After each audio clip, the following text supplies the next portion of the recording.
അറിയോ നിങ്ങൾക്ക്? എന്നെ 7 വർഷം ഉണ്ണിമൂന്തൻ വാട്സാപ്പിൽ ബ്ലോക്ക് ചെയ്തിട്ടുണ്ട്. മഹിമേനെയോ? യെസ്. കാരണം ജയഗണേഷ് അല്ല ഞങ്ങൾ ആദ്യമായിട്ട് ഒരുമിച്ച് അഭിനയിക്കുന്ന സിനിമ. മാസ്റ്റർ പീസിലാണ് ഞങ്ങൾ ആദ്യമായിട്ട് ഒരുമിച്ച് അഭിനയിക്കുന്നത്. അതില് ഹി വാസ് ദ വില്ലൻ, ഞാൻ ഒരു ക്യാരക്ടർ ചെയ്തിട്ടുണ്ട് ആ സിനിമയിൽ. അപ്പൊ ആ സിനിമ ചെയ്യുന്ന സമയത്ത് ഞങ്ങൾ തമ്മിൽ വലിയ ഇന്ററാക്ഷൻ ഒന്നുമില്ല. ഉണ്ണി ഭയങ്കര ചൂടനായിരുന്നപ്പോ ഒന്നും സംസാരിക്കില്ല, ഒന്നും മിണ്ടില്ല. എൻ്റെ അടുത്ത് പേരെങ്ങാനും ചോദിച്ചു തോന്നുന്നു, അത്രേ ഉള്ളൂ. ഞങ്ങൾ അത്രയും ഇന്ററാക്ഷൻ ഉള്ളൂ ആകെപ്പാടെ. ഇത് കഴിഞ്ഞിട്ട് അപ്പൊ എനിക്ക് ഡോഗ്സിനെ ഭയങ്കര ഇഷ്ടമാണ്. അപ്പൊ എന്റെ വീട്ടിൽ ഞാൻ ഡോഗ്സിനൊക്കെ വളർത്തുന്നുണ്ട് വീട്ടില്. അപ്പൊ ഉണ്ണിക്കും ഡോഗ്സിനെ ഇഷ്ടമാണ്. അപ്പൊ എന്റെ ഡോഗിന്റെ ട്രെയിനർ അപ്പം എൻ്റെ അടുത്ത് ചോദിച്ചു, ഞങ്ങൾക്ക് റോട്ട് വെയിലേഴ്സിന്റെ അവര് ബ്രീഡ് ചെയ്യുന്നുണ്ട്, അപ്പം ഉണ്ണിക്ക് ഒരു റോട്ട് വെയിലറിനെ ഗിഫ്റ്റ് ചെയ്യാൻ താല്പര്യമുണ്ട് എന്നുള്ളത് എൻ്റെ അടുത്ത് പറഞ്ഞു. അപ്പൊ ഞാൻ എന്ത് ചെയ്തു, എനിക്ക് പേഴ്സണലി പരിചയമില്ല. അപ്പൊ എനിക്ക് ഉദയകൃഷ്ണൻ എനിക്ക് ഭയങ്കര പേഴ്സണലി നന്നായിട്ട് അറിയുന്ന ഒരാളാണ്, എൻ്റെ എല്ലാമാണ്, എൻ്റെ ഗോഡ് ഫാദറാണ്. അപ്പൊ പുള്ളിക്കാരൻ്റെ അടുത്ത് ഞാൻ പറഞ്ഞു, എനിക്ക് ഉണ്ണിമുദ്ര നേരിട്ട് പരിചയമില്ല, അപ്പൊ ഒന്ന് സംസാരിക്കണം, ഇങ്ങനൊരു മഹിമ വിളിക്കും എന്ന് പറയണം, ഈ ഒരു കാര്യം സംസാരിക്കാനാണ്, എനിക്ക് നമ്പറും തരണം എന്ന് പറഞ്ഞ് ഉദയേട്ടനാണ് എനിക്ക് നമ്പർ തരുന്നത്. അപ്പൊ ഞാനും ഉദയേട്ടനും തമ്മിലുള്ള ഒരു റിലേഷൻഷിപ്പ് എങ്ങനെയാന്ന് പറഞ്ഞാൽ, ഞാൻ ഉദയേട്ടനെ ഉദയേട്ടാന്നല്ല വിളിക്കുക, ഞാൻ ഉദയാന്നാ വിളിക്കാം, ഞാൻ പേരെടുത്താ വിളിക്കാം, ഉദയാന്ന് വിളിക്കും. അപ്പം ഉണ്ണിയുടെ നമ്പർ തന്നു. അപ്പൊ ഞാൻ ഉണ്ണിക്കൊരു വോയിസ് നോട്ട് അയക്കാണ്.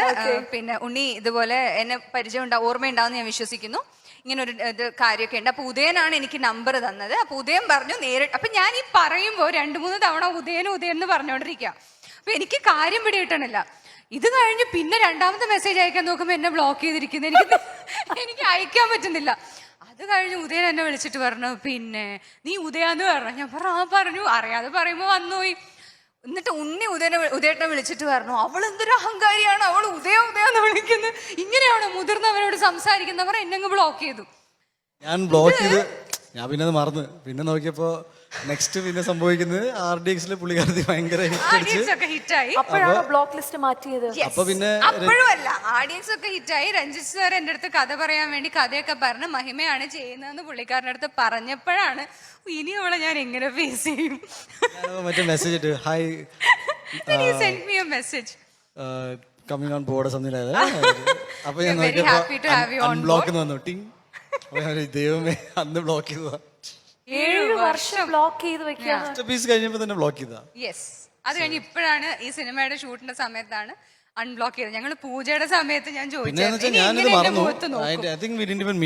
എനിക്ക് വലിയ പരിചയമൊന്നും അൺബ്ലോക്ക് ചെയ്ത് കഴിഞ്ഞിട്ട് ആദ്യം അയച്ച മെസ്സേജ് എന്തായിരിക്കും? ഞാൻ ഈ പടത്തില് കോ പ്രൊഡ്യൂസർ ആണല്ലോ, ഞാൻ വിചാരിച്ചു ഇനി നമ്മളെ ഉപദ്രവിക്കരുത്.